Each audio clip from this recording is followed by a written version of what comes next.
నేడం దేవతగా పూజించే అరమరికలేని జాతిపై ఇతని రాక్షస కాండ. ఎవడిచ్చాడు దొరలకు హక్కు? తన గడ్డకాని గడ్డపై అడుగు పెట్టి దౌర్జన్యానికి దిగిన ఈ దొరతనాన్ని దగ్ధం చేసి తీరకపోతే మన్యానికి మనుగడ లేదు. నిత్యం తెచ్చే కన్నా వీరుడిగా పోరాడి చావడం యుక్తం.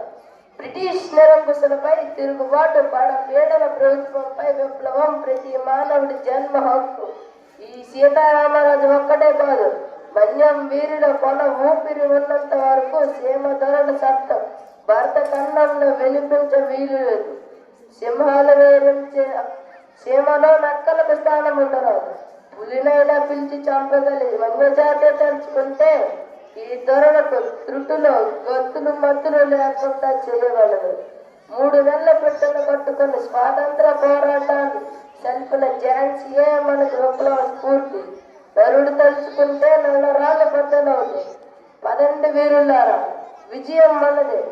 మన్ను గడ్డం పడదు అశేషమన్య సూరులారా, కరిపై లంఘించే కొదమ సింగ